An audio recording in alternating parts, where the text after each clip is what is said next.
আমার বাবা কিন্তু বিয়েতে কিছু দিতে পারবে না। তা আমি কি আপনার কাছে কিছু চেয়েছি নাকি? না, কিছু চাননি। তবে সবারই তো একটা ধারণা থাকে যে মেয়েকে পুরো খালি হাতে পাঠাবে না, কিন্তু আমার বাবা কিছু দিতে পারবে না। আর বাবা যদি দিতেও চায় আমি সেটা নিতে পারবো না। আপনার বাবা আপনাকে দিচ্ছে, এটাই তো যথেষ্ট। শুধু মুখে বললে হবে না, আমাকে লিখিত দিতে হবে।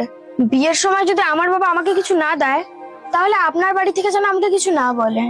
আর যদিও বলে, তাহলে আপনাকে কিন্তু আমার পাশে থাকতে হবে।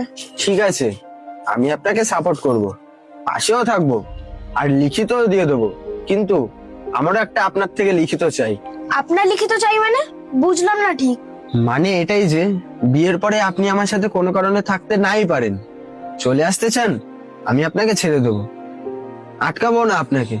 কিন্তু চলে আসার পরে আপনি আমার নামে কোনো কেস করতে পারবেন না, আমার পরিবারকে কোনো অসম্মান করতে পারবেন না, আর খরপোশের দাবি তো করতেই পারবেন না। বিয়ের পরে যদি আমি আপনাকে ছেড়ে চলে আসি, তাহলে আমাকে খরপোশ না দিলে আমি চলবো কি করে? চলবেন কিভাবে মানে? আপনি তো যথেষ্ট শিক্ষিতা, ভদ্র পরিবারের মেয়ে, নিজে কাজ করবেন, নিজের খরচ নিজে চালিয়ে নেবেন। আর যদি মনে করেন আমাকে ছেড়ে এসে অন্য কাউকে বিয়ে করবেন, তাও করতে পারেন, আমার আপনাকে লিখিত দিতে কোনো সমস্যা নেই। আর যদি আপনার আমাকে লিখিত দিতে সমস্যা থাকে, তাহলে তো আমাকে ভাবতেই হবে, নিশ্চয়ই আপনার আগের থাকতে কোনো প্ল্যান আছে। বিয়ের পরে ছেড়ে দেবেন। শুনুন, যেমন পণ নেওয়াটা অপরাধ, তেমন শিক্ষিত স্বাবলম্বী হওয়ার পরেও খরগোশের দাবি করাটা অপরাধ। যদি এই সমাজে পণ বেআইনি হয়, তবে খরপোশ কেন বৈধ?